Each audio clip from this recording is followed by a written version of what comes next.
Pierre Tapie, bonjour. Bonjour. Vous êtes président de la société de conseil Paxter, ancien président de la conférence des grandes écoles et de l'ESSEC, et vous présidez le think tank Vers le haut qui participe aux États généraux de l'éducation. Et d'ailleurs, vous allez nous en parler. Mais d'abord, vous estimez que les entreprises ont aussi une responsabilité éducative. Alors pourquoi et jusqu'où va-t-elle selon vous ?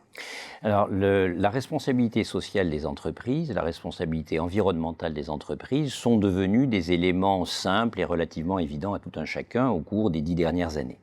La responsabilité éducative des entreprises est d'une certaine manière une sous-fraction de leur responsabilité sociale, si on regarde leur responsabilité sociale dans le sens le plus large, mais elle nous semble aujourd'hui un élément extrêmement important du rapport entre l'entreprise et la société. Pourquoi ?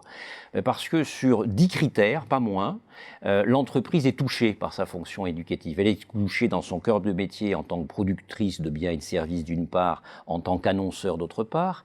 Elle est touchée en tant qu'employeur, en tant que participant à la formation initiale dans certains cas, en tant qu'appui à l'orientation scolaire, parce que ça permet de faire découvrir des métiers. Elle est touchée en tant qu'insertion professionnelle des jeunes. Est-ce que spontanément mon entreprise est ouverte un peu plus ou un peu moins à des jeunes qui seraient en formation ? Elle est touchée sur le développement continu des compétences, bien sûr. Elle est touchée aussi sur l'accompagnement des parents qui réfléchissent à l'avenir de ces jeunes. Ça fait déjà 7. Au service de l'intérêt général, elle va être touchée par la diffusion du savoir, d'une manière générale. Est-ce que les savoirs que je crée, j'essaye de les diffuser ou pas ? Elle va être touchée en tant que mécène possible de l'action éducative par un tas de dispositifs. Et enfin, elle va être touchée en tant que partenaire du système éducatif parce que certains de ses cadres ou de ses employés peuvent être directement impliqués à l'intérieur de structures éducatives. Donc en fait, le champ d'interface entre une entreprise et le monde éducatif est un champ très varié. Et comme les entreprises ont un défi absolument majeur sur à la fois le renouvellement de leurs compétences, mais aussi le rêve qu'elles suscitent par les métiers qu'elles portent vis-à-vis de la jeunesse de demain et des familles, les entreprises sont touchées par dans leur cœur de métier même. Et alors, vous organisez les États généraux de l'éducation. Est-ce que vous pouvez nous expliquer de quoi il s'agit ? Oui, alors avec 60 partenaires associatifs de tous ordres et de toutes sensibilités, aussi bien philosophiques qu'organisationnelles, nous organisons sur une période de 18 mois les États généraux de l'éducation, dont l'intuition est que sur le sujet de l'éducation qui touche chacun en tant que jeune, en tant que parent, en tant qu'acteur de l'entreprise, en tant que politique, etc., beaucoup de gens ont beaucoup de choses à dire, y compris sur des sujets qui peuvent sentir relativement des sujets de bon sens, assez faciles, sur lesquels des consensus sont faciles à bâtir, mais sur lesquels des résistances internes de ceux officiellement chargés de l'enseignement amènent à ce qu'il y ait des blocages, parce que le dialogue entre les syndicats et le ministère de l'Éducation nationale fait partie des endroits où il y a quelques sujets tabous, et convaincu de ce qu'il y a de la capacité d'innovation sur le sujet éducatif chez tout le monde.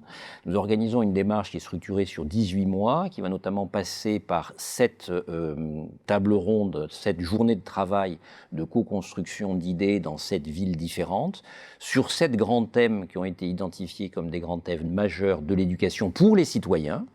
Et à partir de ces 7 grands thèmes, on va bâtir des groupes de travail qui ensuite vont fortifier ces thèmes, les propositions, vont donner du corps à ces propositions pour converger en février 2021 vers la synthèse parisienne des États généraux de l'éducation et le rendu des conclusions de cette démarche. Mais alors concrètement, quels résultats en attendez-vous, et notamment au niveau de l'implication de l'entreprise ? Alors les résultats pour nous seront essentiellement à 2 niveaux. Ils seront d'une part sous forme d'un texte fondamental dont on a l'ambition qu'il soit adossé à la Constitution, rien de moins, comme la Charte de l'environnement est adossée aujourd'hui à la Constitution, fait partie du bloc constitutionnel. Nous aimerions inventer une charte fondamentale de l'éducation qui soit un texte de principe sur lesquels devraient ensuite s'appliquer différentes politiques éducatives à différents moments. Donc ça, c'est un point. Et puis, d'autre part, nous aimerions faire remonter des propositions qui viennent largement d'une expérimentation observée d'excellentes pratiques sur tout le territoire, parce qu'il y a énormément d'expériences, énormément de bonnes pratiques. Ces bonnes pratiques peuvent inspirer des politiques éducatives et souvent, elles ne sont pas connues. Et c'est dans la structuration intelligente de ces bonnes pratiques que nous avons envie de porter tout ceci d'une part vers les pouvoirs publics, mais d'autre part, et je réponds à votre question, d'autre part vers les entreprises, qui, comme je disais au début, nous semble un acteur majeur de la chose pédagogique et qui peut-être aujourd'hui n'ont pas assez d'idées sur les différentes manières d'exprimer cette responsabilité éducative des entreprises, alors qu'en fait, ça peut être regardé comme au cœur de leur métier. Grâce à un partage d'expérience. Merci beaucoup Pierre Tapie pour cette analyse sur la nécessité de la mission éducative des entreprises. Merci à vous de votre invitation.